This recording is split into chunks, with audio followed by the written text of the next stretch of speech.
नमस्कार दोस्तों, मेरा नाम है विमल सिंह। बालाजी स्टडी अड्डा में आपका स्वागत है। बीटीसी डीएलएड सेकंड सेमेस्टर के लिए हिंदी के वन लाइनर क्वेश्चन आंसर हम आपको करा रहे हैं। तो इससे पहले हमने इसी सब्जेक्ट हिंदी का पहला पार्ट देखा था, जो कि आपको साइड में आई बटन में पिछला वाला वीडियो जो है वो मिल जाएगा। आज हम देखेंगे उसी का सेकंड जो है वो पार्ट, और बाकी बचे सभी प्रश्न जो है हम इसमें देख लेंगे, और प्रीवियस ईयर के सारे प्रश्न भी आपके इसमें जो है वो आ जाएंगे। तो चलिए शुरू करते हैं। पहला प्रश्न कह रहा है, मैंने कहा होगा। वाक्य किस प्रकार का वाक्य है? तो अलग अलग होते हैं। तो कौन कौन से हो जाएंगे? जैसे कि आपका संदेहवाचक, मैंने कहा होगा, आपको संदेह हो रहा है इस वाक्य को पढ़ने से, तो संदेहवाचक वाक्य। सरल वाक्य तो आपका ऑलरेडी है, क्योंकि मैंने बताया था ना अलग अलग आधार पर डिवीजन किया गया है। तो सरल वाक्य है, साधारण वाक्य, सरल वाक्य को ही हम कहते हैं।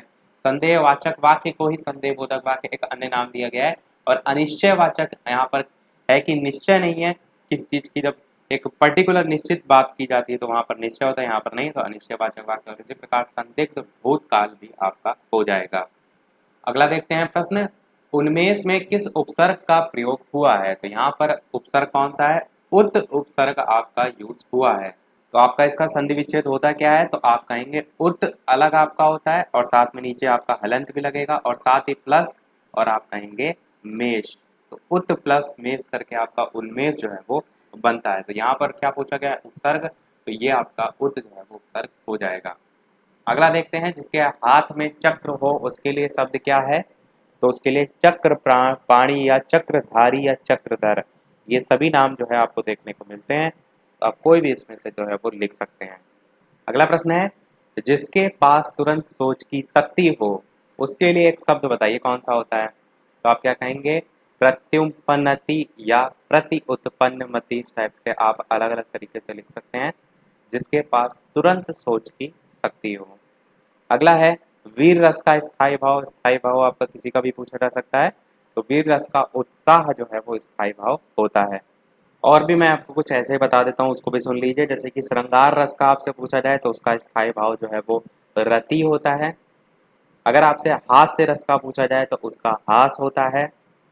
अगर आपसे करुण रस का पूछा जाए तो आपका शोक होता है। अगर आपसे रौद्र रस का पूछा जाए तो क्रोध होता है। वीर रस का पूछा जाए तो उत्साह होता है, जो कि यहाँ पर पूछा ही गया था, आप देख रहे हैं प्रश्न में। और भयानक रस आपका होता है, उसका भय होता है। आपका एक बहुत पूछा जाता है वो है विभत्स। विभत्स का होता है जुगुप्सा। इसको ध्यान रखिएगा, ये आपको अधिकतर देखने को पेपर में मिल जाता है। अद्भुत का विस्मय होता है, अद्भुत रस का। शांत रस का निर्वेद होता है। वात्सल्य रस का वात्सल होता है। तो ये सभी हो जाएंगे, कोई भी आएगा आप आसानी से कर लेंगे। अगला है, कंधी का तत्सम शब्द क्या होता है? कंधी नहीं यहाँ पर होगा, यहाँ पर कुछ मिस्टेक लग रही है। ये दोनों ही काट के मैं आपको कंघी का बता देता हूँ क्या होता है। कंघी का आपसे अगर तत्सम पूछा जाए तो कंकती होता है, ये ध्यान रखिएगा। अगला देखते हैं, पर्वत के ऊपर की जो समतल भूमि होती है उसे किस नाम से जानते हैं? तो उसे आदित्य काट के नाम से जानते हैं। अगला देखते हैं प्रश्न, प्रधानमंत्री में कौन सा समास होगा? तो आपका कर्मधारय या बहुब्रीहि या कह सकते हैं तत्पुरुष, अलग अलग टाइप से अलग अलग सेंस में यहाँ पर समास हो सकते हैं। अगला देखते हैं प्रश्न, राम का घर दूर है, इस वाक्य में कौन सा कारक है? तो यहाँ पर आप देख रहे हैं राम का संबंध विभक्ति के अनुसार आप देखेंगे तो यहाँ पर का यूज की गई है। तो आप देखेंगे का विभक्ति किस में आती है? तो आप देखेंगे कर्ता ने कर्म को करण से संप्रदान के लिए अपादान से अलग संबंध का की आता है आपका। तो वहीं पर आप देख रहे हैं का आया है, तो उस हिसाब से संबंध कारक आपका यहाँ पर हो जाएगा। संबंध का की के आपका होता है। अगला है, वह अपना सिर खुजलाता है। वाक्य में सकर्मक या अकर्मक कौन सी क्रिया है? तो यहाँ पर जो है वो सकर्मक क्रिया है। कल मैंने बताया भी था क्या होता है सकर्मक और अकर्मक। अगला, अस कही कुटिल भई उठी ठाड़ी, मानव रोष तरंगनी बाढ़ी में मानव के द्वारा कौन सा अलंकार बनता है? तो आपका कौन सा हो जाएगा? उत्प्रेक्षा अलंकार हो जाएगा। और उत्प्रेक्षा अलंकार आप सभी जानते हैं कि जहां पर उपमेय जो होता है उसमें उपमान की संभावना व्यक्त की जाती है। और वर्ड भी आपके होते हैं मनु, मानव, मनहु, इस टाइप से। देखिए मानव यहाँ है भी, जनु, जानो, जनहु, इस टाइप के वर्ड भी इसकी पहचान के लिए होते हैं। तो मनु लगा है, उससे भी आप उत्प्रेक्षा अलंकार पहचान सकते हैं। अगला है, मुझसे उठा नहीं गया, वाक्य में कौन सा वाच्य है, ये आपको बताना है। तो आपका कौन सा हो जाएगा, भाववाच्य जो है आपका हो जाएगा। अगला है काला सागर में कौन सी संज्ञा है, तो आपको मैंने सभी संज्ञा बताई थी, व्यक्तिवाचक संज्ञा आपका हो जाएगा। नाम भी आपको इसीलिए सभी पता होने चाहिए, मैंने पिछले वाले पार्ट में बता दिया था। चौराहा में कौन सा समास है, तो चार राहों का समूह, संख्यावाची है तो द्विगु समास, और तत्पुरुष समास भी होगा आपका। अलग अलग अर्थ के अकॉर्डिंग आपका अलग एक से अधिक समास दे दिए जाते हैं, परंतु मुख्यतः आपका द्विगु समास ही यहाँ पर होगा। अगला है संस्कार शब्द में कौन सा उपसर्ग होगा, तो सम उपसर्ग आपका होगा। इस चीज को लेकर गलती काफी लोग कर देते हैं, संस्कार में सन यहाँ पर स्टार्टिंग में वर्ड आ रहा है, पर उपसर्ग जब आप ब्रेक करते हैं तो सम जो है वो उपसर्ग आएगा। और पूरा आपका जो प्रोसीजर होता है उसमें अगर आप कहेंगे तो सम उपसर्ग के साथ क्री धातु व ज्ञा प्रत्यय से मिलकर संस्कार शब्द आपका बनता है। अगला है सुष्टि का तद्भव शब्द क्या होगा, तो सोंठ जो है वो तद्भव होगा। तद्भव का मतलब है हिंदी का शब्द पूछा गया है, और तत्सम का पूछा गया है तो संस्कृत का है।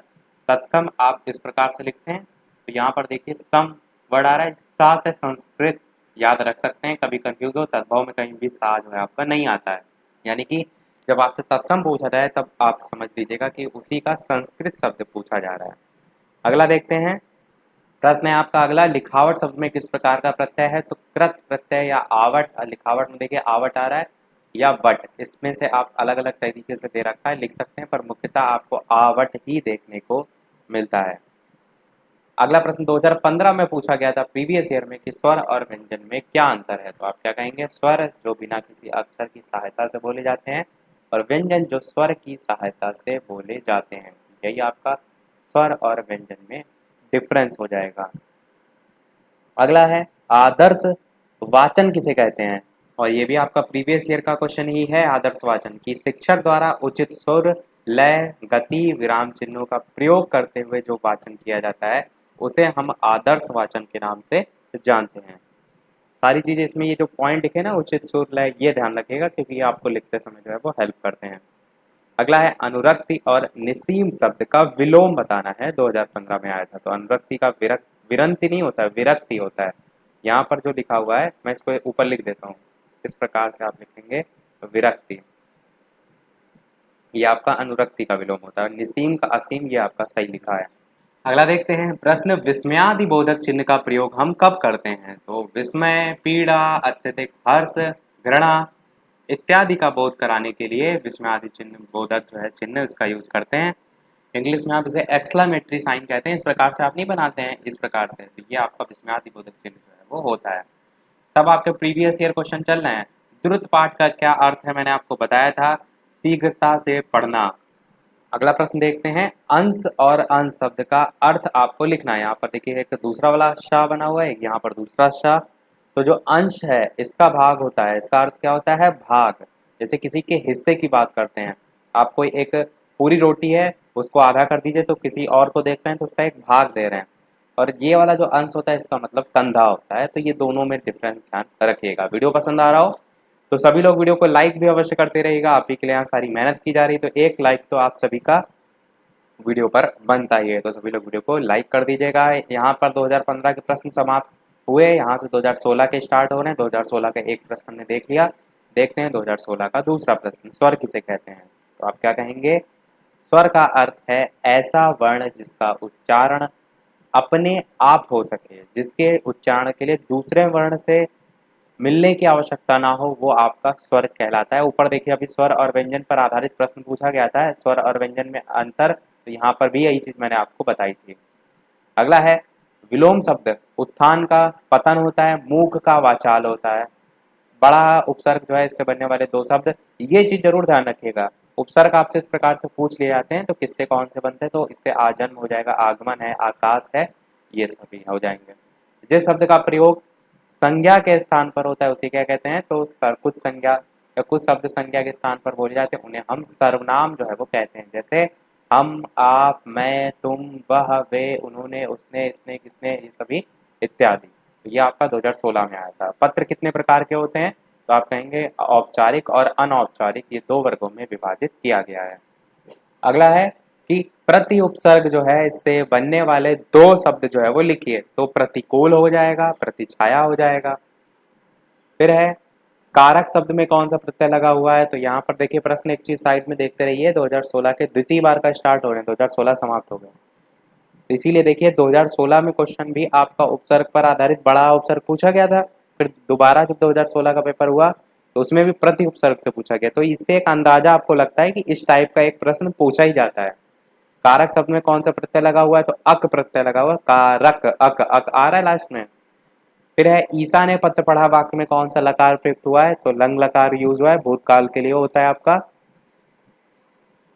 बालक तेज दौड़ता है, वाक्य में किस क्रिया विशेषण का प्रयोग हुआ है? तो आपका विशेष और विशेष जो है इसका यूज हुआ है। वर्णन शब्द के दो पर्यायवाची शब्द जो है वो लिखने हैं, तो आपका कथन और आख्यान जो है आपका ये दो पर्यायवाची हो जाएंगे वर्णन शब्द के। सर्वनाम के दो उदाहरण जो है वो लिखिए। सर्वनाम क्या है? कुछ शब्द संज्ञा के स्थान पर बोले जाते हैं, उन्हें हम सर्वनाम कहते हैं, जैसे कि हम, आप, मैं, तुम, वह, वे, उन्होंने, इसने, उसने, इसने, किसने, किसी को इत्यादि, सभी आपके सर्वनाम के उदाहरण हैं। अगला प्रश्न देखते हैं। तो देखिए 2017 के यहाँ से स्टार्ट हुए, जैसे ही वैसे ही प्रश्न आपका क्या है? प्राउपसर्ग से बनने वाले दो शब्द। प्रत्येक वर्ष एक प्रश्न आपका इस टाइप का आ रहा है। यही फायदा होता है प्रीवियस ईयर प्रश्न एक साथ देखने का। तो प्रचार और प्रसार आपका इस प्रकार से बन जाएंगे। यहाँ से 2017 के प्रश्न आपके स्टार्ट हैं। प्रत्यय किसे कहते हैं? तो जो आप कहेंगे शब्दांश जो किसी शब्द के अंत में लगाए जाते हैं और उपसर्ग की भांति एक नवीन अर्थ प्रकट करते हैं, जैसे कि लौकिक में इक प्रत्यय है, मित्रता में ता। प्रत्यय के भी दो प्रकार होते हैं, कृदंत प्रत्यय या कृत प्रत्यय, या दूसरा होता है आपका तद्धित प्रत्यय। काल कितने प्रकार के होते हैं? तो आप जानते हैं तीन प्रकार के, वर्तमान काल, भूतकाल और भविष्य काल। अनुकरण वाचन किसे कहते हैं? तो अध्यापक के द्वारा बोले गए पाठ्यक्रम शब्दों को सुनकर जब बच्चे उसका प्रयोग करते हैं तो उसे हम अनुकरण वाचन कहते हैं। मौन वाचन के कोई दो उद्देश्य लिखिए। तो एक तो उद्देश्य हो जाएगा, मौन वाचन व्यक्ति दूसरों को किसी भी प्रकार की बाधा पहुंचाए बिना कर सकता है, और दूसरा आप कह सकते हैं कि अवकाश के क्षणों का उपयोग करने की दृष्टि से भी मौन वाचन बहुत ज्यादा इंपॉर्टेंट है। तो इस प्रकार से और भी बहुत से अपने आप से आप लिख सकते हैं। पुरुषवाचक सर्वनाम के प्रकार यहाँ पर पूछे गए हैं। तो जो शब्द संज्ञा शब्द के स्थान पर प्रयुक्त हो और व्यक्ति विशेष को संबोधित करता है वो शब्द पुरुषवाचक सर्वनाम कहलाता है। वक्ता, श्रोता तथा जिसके बारे में कहा जाता है, इनके लिए प्रयुक्त शब्द क्या होता है? पुरुषवाचक सर्वनाम। पुरुषवाचक सर्वनाम के तीन प्रकार होते हैं। देखिए प्रकार भी तो पूछे गए हैं। तो 2019 का द्वितीय बार का पेपर उसमें भी पूछा गया है, 2017 में पूछा गया है। तो उत्तम पुरुष जो कि होता है बोलने वाला, जैसे कि मैं और हम। दूसरा होता है मध्यम पुरुष जो कि होता है जिससे बोला जाए, जैसे कि तू, तुम, आप। तीसरा होता है अन्य पुरुष जिसके विषय में बोला जाए, जैसे कि वह, वे, उसने, उन्होंने। ये आपके सभी प्रकार जो है वो हो जाएंगे। अगला है अधि उपसर्ग लगाकर चार शब्द बनाइए। यहाँ से 2019 का प्रथम बार का पेपर हुआ था उसके क्वेश्चन स्टार्ट हो रहे हैं। तो देखिए यहाँ जितने भी साल चेंज हो रहे हैं वहां से इस टाइप का एक क्वेश्चन जरूर आया। तो अधिकार हो जाएगा, अधिवक्ता हो जाएगा, अधिनियम हो जाएगा, अध्यक्ष हो जाएगा। इस प्रकार से आपके जो है वो हो जाएंगे। क्रिया विशेषण जो है उसके संबंध में प्रश्न पूछा गया है कि क्रिया विशेषण जो है उसकी परिभाषा लिखते हुए दो उदाहरण दीजिए। तो जो शब्द क्रिया की विशेषता बताते हैं वो क्या कहलाते हैं? क्रिया विशेषण कहलाते हैं। एग्जाम्पल या कह सकते हैं आप दो उदाहरण लिखे हैं उसी के आधार पर। तो गरम गरमाना, रोना का रुलाना, इस प्रकार से भी आपका बन जाएगा। अगला है विदुषी एवं तपस्विनी जो है शब्द का पुल्लिंग शब्द लिखिए। तो स्त्रीलिंग से पुल्लिंग शब्द आपको यहाँ पर दिया गया है, विद्वान और तपस्वी। विदुषी का विद्वान हो जाएगा और तपस्विनी जो है इसका तपस्वी हो जाएगा। क्योंकि ये लिखा ना पुल्लिंग शब्द लिखिए, तो ये ऑलरेडी आपका स्त्रीलिंग शब्द है, इसीलिए हेडिंग लिखिए स्त्रीलिंग से पुल्लिंग शब्द, जिसमें ये आपका विदुषी बहुत पूछा जाता है, इसको ध्यान रखिएगा। अगला है अशुद्धि शोधन में शब्द और वाक्यों के कुछ उदाहरण। तो यहाँ पर दे रखे हैं, जैसे नाराज, ये आपका अशुद्ध है तो इसका शुद्ध नाराज होगा। इसी प्रकार पूर्व होगा। तिथि देख लीजिए, ये गलती करते हैं लोग कि जो ता है इसमें तो छोटी की मात्रा लगाते हैं, था में बड़ी की कर देते हैं, पर दोनों में छोटी की होती है। गुरु आप देख सकते हैं, ये रा के बाद ऊ वाली जो मात्रा होती है वो इस प्रकार घूम के लगती है। ईश्वर अधीन हो गया, अधीन नहीं होता है आपका, अधीन होता है, इस चीज का ध्यान रखिए। पुरुष हो गया, ये इस प्रकार स्टेशन हो गया, सम्मुख हो गया, कार्यक्रम हो गया, लड़की हो गया। और इस तरफ से देख लेते हैं तो पत्नी हो गया, परिश्रम है, श्रीमती है। श्रीमती को भी देखिए तो देखने में ये सही लगता है, साथ में जो है वो छोटी की मात्रा नहीं लगती पर एक्चुअल में बड़ी की मात्रा लगती है। इसी प्रकार पूर्ण है, चिन्ह है, चिन्ह देखिए, आदि ना करके नहीं, इस प्रकार हा के नीचे हलंत लगा करके। शाम है, शर्म है, उत्पात, भाग्य, ऋषि, आचरण, ये सभी आपके हो जाएंगे। और वाक्य में भी अशुद्धियों के संबंध में यहाँ लिखा है, जैसे कि राम ने पुस्तक खरीदा, तो आप क्या कहेंगे? शुद्ध कि राम ने पुस्तक खरीदी।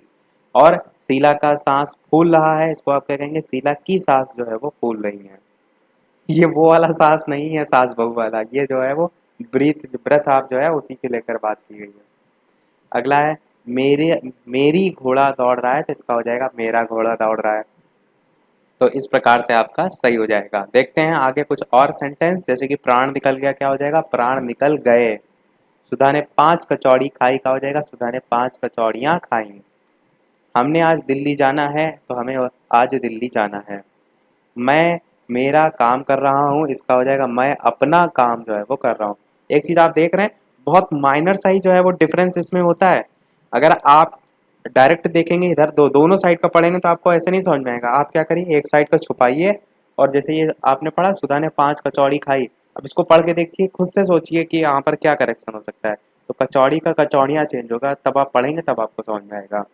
इसी प्रकार, माता जी मुझे तुम्हारी यह बहुत याद आई, माता जी मुझे आपकी बहुत याद आई।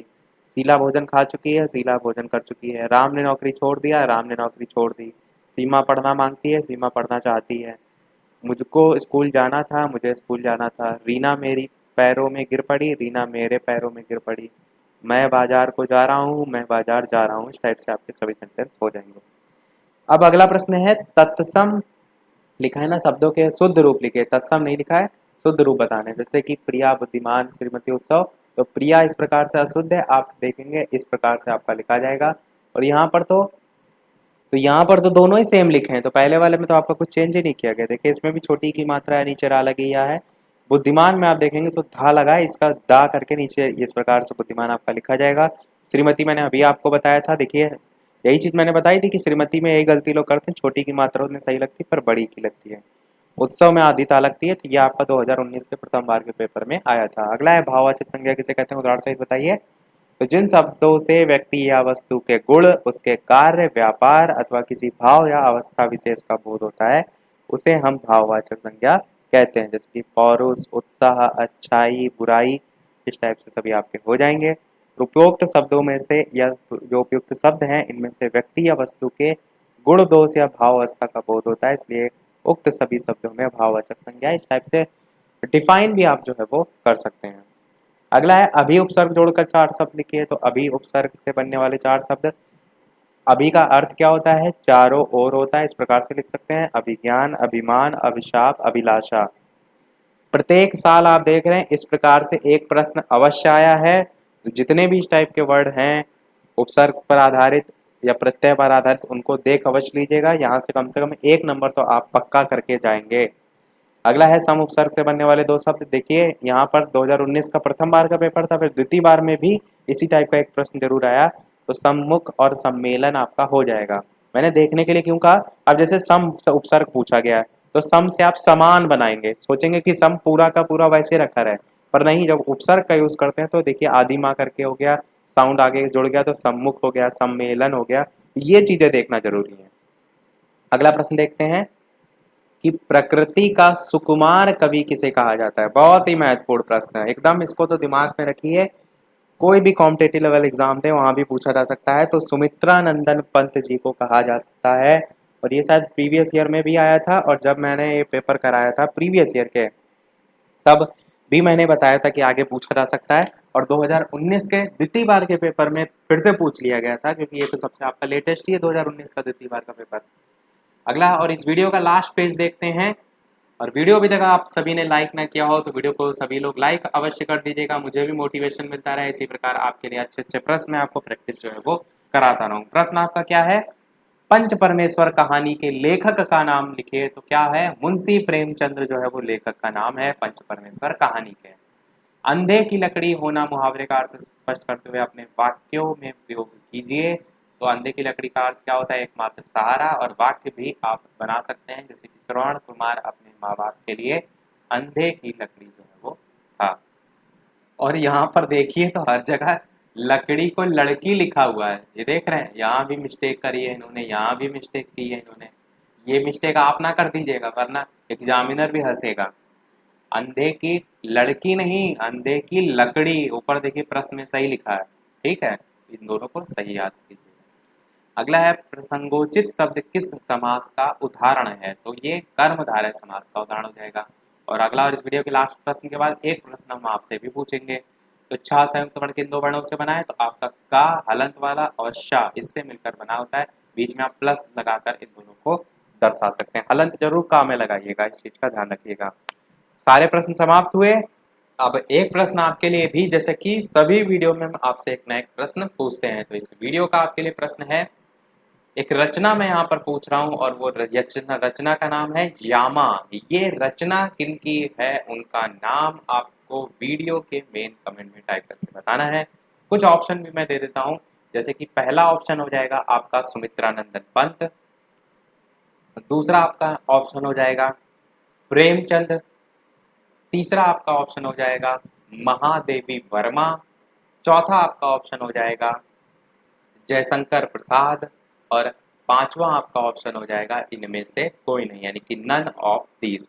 तो ऑप्शन भी मैंने दे दिए हैं, सभी लोग अपना आंसर वीडियो के मेन कमेंट में टाइप करके बताइएगा। देखते हैं कितने लोग सही बताते हैं। बहुत ही महत्वपूर्ण रचना है और रचनाओं पर आधारित मैं सभी आपको ट्रिक ऑलरेडी करा चुका हूँ, नहीं देखी आपने तो यूट्यूब पर बालाजी स्टडी अड्डा रचनाएं आप सर्च कीजिएगा, आपको एक पूरी प्लेलिस्ट मिल जाएगी जिसमें सभी मैंने जितने भी मेन लेखक कवि हैं उनकी रचनाओं को बहुत ही बेहतरीन तरीके से ट्रिक से बता रखा है, उनको अवश्य देख लीजिएगा। तो आज वीडियो में इतना ही।